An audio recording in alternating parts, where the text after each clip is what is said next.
الآن نحن في تمام، نسأل الله العون، في ما نتكلم فيه في الآية المبصرة، كذلك سماها الله. وطبعا الآية الكبرى مبصرة بدليل: فلما جاءتهم في النمل آياتنا مبصرة، آياتنا 9 كانت مبصرة. لما موسى قال لفرعون: ما أنزل هؤلاء إلا رب السماوات والأرض بصائر. اتفقنا. وقلت لكم يا أخواننا يعني الآيتان مع صالح ومع موسى، الناقة والعصا. الناقة والعصا على شيء مشترك ولا لا؟ على ذاته يا شيخ. الناقة على الطعام والماء ولا لا؟ ذروها تأكل في أرض الله، نبئهم أن الماء قسمة بينهم. طيب، والأمان لا تمسوها بسوء. طيب، العصا بما كانت لما موسى عليه الصلاة والسلام تكلم قبل أن يأتي بالبرهان، وأن العصا واليد كانت برهانا على ما قال موسى من طه. قال: فمن ربكما يا موسى؟ قال: ربنا الذي أعطى كل شيء خلقه ثم هدى. ثم ماذا قال موسى؟ اسمع: الذي جعل لكم الأرض مهدا وسلك لكم فيها سبلا فأخرجنا به أزواجا من نبات شتى كلوا وارعوا أنعامكم. واضح؟ هي الماء، هي الطعام، هي الأنعام. الناقة في هذا. فأصلا الناقة والآية الكبرى سواء. ثم جاء النبي عليه الصلاة والسلام عصاه قومه، فبما دعا؟ أمسك عنهم الماء فجاعوا حتى أكلوا العظام. فقال الله: وأن لو استقاموا على الطريقة لأسقيناهم ماء غدقا. ليش بقول مبصرة يا أخوان؟ قال الله تبارك اسمه، اسمع، قال الله في آخر السجدة: أولم يروا أننا نسوق الماء، أولم يروا أننا نسوق الماء إلى الأرض الجرز فنخرج به زرعا تأكل منه أنفسهم وأنعامهم. صلحوني. تأكل منه أنعامهم وأنفسهم. مش هذه الآية الناقة وهي الآية الكبرى؟ أفلا يبصرون؟ شو يعني مبصرة؟ سمعت؟ طلع عجيب يا شيخ، ما أبين الكتاب. يعني يا أخوانا والله لا أزال أقول: قبل أن آتيكم بساعات سويعات عليم الله 3 إلى 4 ساعات جعت، خلت أنني لو لم أطعم لا آتي. ما بقدر. سمعت؟ يعني وهذا أي إنسان. جعت وقلت إذا بيبقى هيك الجوع ما بقدر أجي، يمكن ببقى حي إلى ثاني يوم وثالث يوم. ولكن قال في الناقة: قال: وأما ثمود، كبروه على ما هداكم. قال: وأما ثمود فهديناهم، اسمع، فاستحبوا العمى. ولما هداهم آتاهم الناقة مبصرة، هديناهم فاستحبوا العمى مقابل البصيرة التي جاءت بها، فاستحبوا العمى على الهدى فأخذتهم صاعقة العذاب الهون بما كانوا يكسبون فما استطاعوا من قيام وما كانوا منتصرين. ليش مش قادر يقوم يا شيخ؟ ستظن أنه من الصيحة آخر شيء في الأيام الثلاثة. هو كان انتهى. لما قال فما استطاعوا من قيام قالها الله على ثمود وعلى مدين. قلت لكم مدين وثمود قال المجيد في السماء تبارك اسمه: ألا بعدا لمدين كما بعدت ثمود. طلع ما أعظم البيان. في التنين قال: فأصبحوا في ديارهم جاثمين. إخواننا، الجثوم للآدمين كالبروك للإبل، عقروها. عقر الناقة ليس نحرها، عقرها أن يضرب قوائمها فتبرك. فأصبحوا في ديارهم جاثمين. بس ما قال هذا إلا لثمود ولمدين، أصبحوا في ديارهم جاثمين. أنا ليه بكلمك هيك يا أخوانا؟ ورب هذا البيت ورب حجره حجرا حجرا، أن من لم يعلم هذه الآيات الناقة والآية الكبرى ما علم من الكتاب إلا ما شاء الله له أن يعلم. اليوم يا أخوانا العالم، البيت الأبيض، روسيا، بريطانيا، إسرائيل، كله على الناقة لو كانوا يعقلون. افهم الناقة بتفهم ما هم فيه اليوم. شايفين الجدار الذي ضرب في الأرض المقدسة ويوشك أن ينزل ابن مريم فيقول العصبة الصالحة هذا صوت شبعان؟ تعرف يعني جدار؟ قال ذروها تأكل في أرض الله مش من أرض الله، سلك لكم فيها سبلا. اضرب الجدر، اقطع السبل، انتهى كل شيء بجوع الناس. ليه احنا بندرس هذا يا اخواننا؟ اولا لانه كلام ربنا الذي خلقنا. نقرأ لمين يا اخوان؟ لمين نقرأ ان لم نقرأ هذا الكلام؟ ثكلتني امي ان قرأت لغير هذا. يعني انا بطلع حقيقة، بس في فرق، في فرق. عظموا الله. فكنت في الفائت صار واضح اخواننا انه انا كنت اقول، فكان يقول لي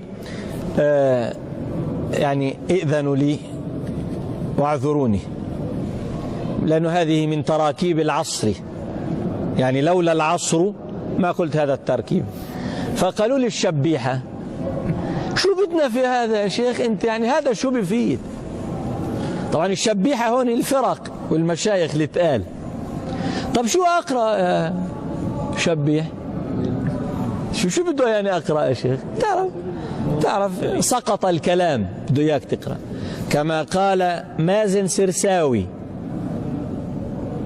مازن سرساوي بيقول أحد الناس الضالين وهو بحاجه ولا أمل حتى لا تنسوا، وهو بحاجه بيقول أنا إلى الآن أقرأ لك من القرآن، لم أقرأ لك من قول العلماء.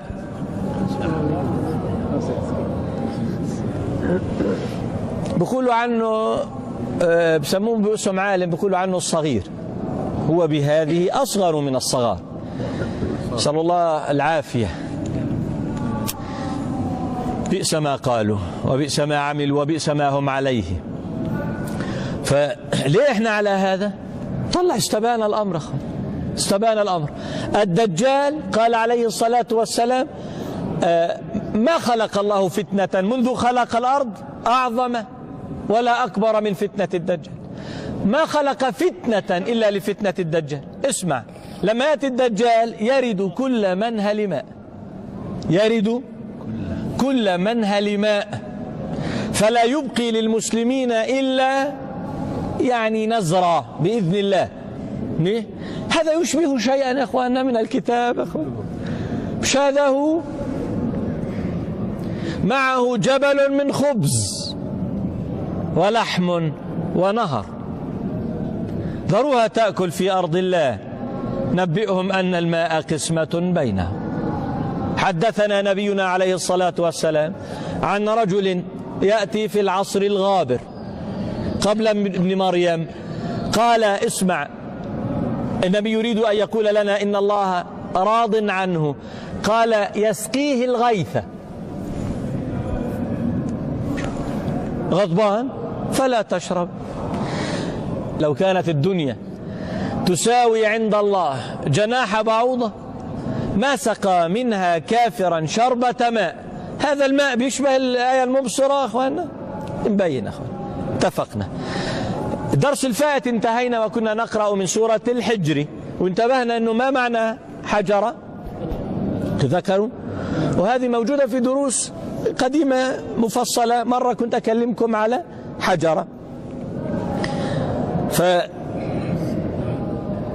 وقلنا في فرق بين حجرة وحجزة، وأنهم جابوا مش يعني أتوا، جابوا الجوب، أنهم حفروا الصخرة بالواد. وقلت لك ليش مش بالجبل؟ الواد مجمع الماء فجابوا الصخرة بالوادي، هذا إيش؟ حجرا. وقلت لك إن في آية الناقة كان إصلاحا لهم بصالح، كيف وجب أن يفعلوا فلا يفسدوا؟ كان هذا بابا، وهذا من ثقيل أمر الله أنه بالآية يصلح لك، يعني بعلمك كيف كان لازم تسوي، ويعلمك من الذي يتكلم معك. يعني الآية الكبرى والآيات التسع يعلم فرعون ما عليه وما وجب أن يفعل، بدليل هل لك إلى أن تزكى وأهديك إلى ربك فتخشى، بقول لك شو تسوي، ثم تعلم بها ومنها مين اللي بيكلمك؟ سيدك. واضح؟ تبارك اسم الله. في الدرس الفائت قلنا وجب أن نستجمع ثمدة، صلحة، نوقة، ناقة لثمود مع صالح كانوا يفسدون أصحاب الحجر. هل إذا أنت هذا الكلام لا يعنيك كأنك يعني تنكر على الله الحكمة؟ اللي بيظن يا أخوانا أن الله طلع إلى أهل الأرض فحدثه الملائكة أن هؤلاء ثمود وأن عندهم كذا فكتب ما قالوا، هذا مجنون أخوانا، هذا اللي يظن هذا مجنون. الله كتب الكتاب القرآن قبل أن تخلق السماوات والأرض،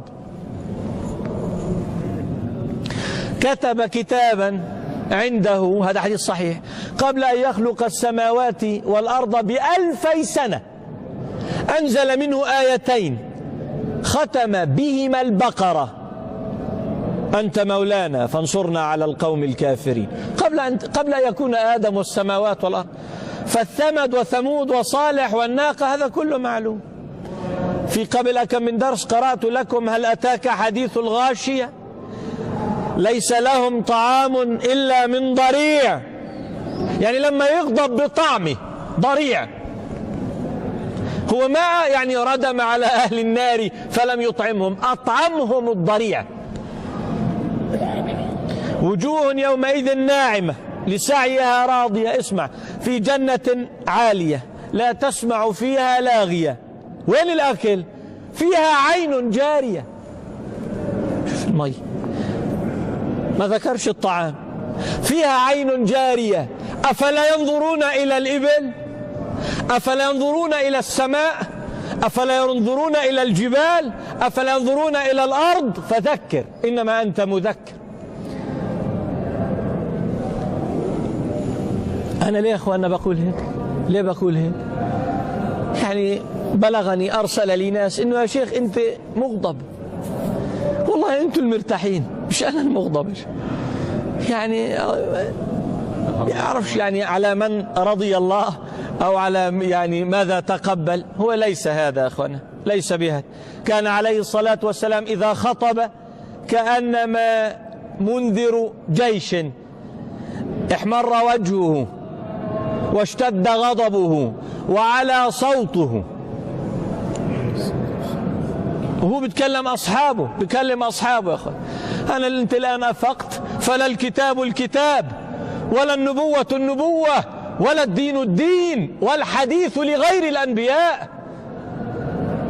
اليوم الدين مش دين محمد عليه الصلاة والسلام، دين القرضاوي ودين الفرق ودين هذا ودين هذا. أرسل أحدهم قال عندي من الأدلة من أقوال العلماء كثير أرد به على ابن إبراهيم فيما قلت في الفتن، قال ولكن المشكلة أن ابن إبراهيم لا يصدق إلا الكتاب والسنة. هاي المشكلة يا شيخ. ولا هو عنده من الخبث ومن الجب، شو عنده كتير، بس المشكلة أنه هذا الأمي لا يسمع إلا لله ولرسوله. هذه مشكلتي، أسأل الله أن يميتني وأن يفاقم هذه المشكلة في وأن يعدوكم بها، مش إلى عدوى بس، أسأل الله أن يعديكم كلكم تنعدوا تبطلوا تفهموا إلا القرآن والسنة. أصحاب الكهف لما قالوا له اهدينا هيئ لنا من أمرنا رشدا ضرب على آذانهم فلم يسمعوا إلا مقالة الله. ولا بتخيلهم لو بال309 سنين بيسمعوا الخراريف والدواوين والرطانة، شو بس بعد 309 سنين؟ بدي أخرج من هاي. حدثنا أصحاب نبينا عمران بن حسين قال عليه الصلاة والسلام: الحياء خير كله. فسمع أحد التابعين فقال: نجد في كتب الحكمة أن منه وقارا.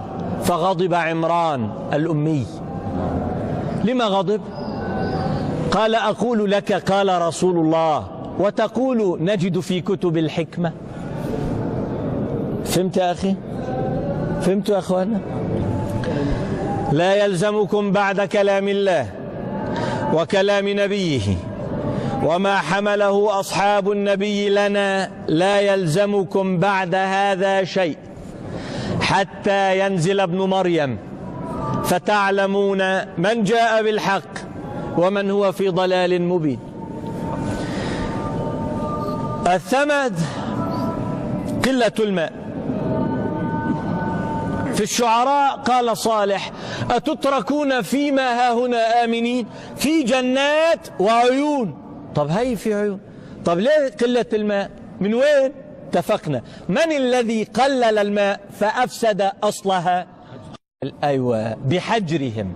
في سورة الحجر قال الله: وإن من شيء، اسمع الكلام كان لمين؟ لأمثالهم، إلا عندنا خزائنه، يعني اللي حجرته عندنا خزائنه وما ننزله إلا بقدر معلوم، وأرسلنا الرياح لواقح فأنزلنا من السماء ماء فأسقيناكموه وما أنتم له بخازنين وإنا لنحن نحيي ونميت ونحن الوارثون ولقد علمنا المستقدمين منكم ولقد علمنا المستأخرين وإن ربك هو يحشرهم إنه حكيم عليم ولقد خلقنا الإنسان من صلصال من حمأ مسنون.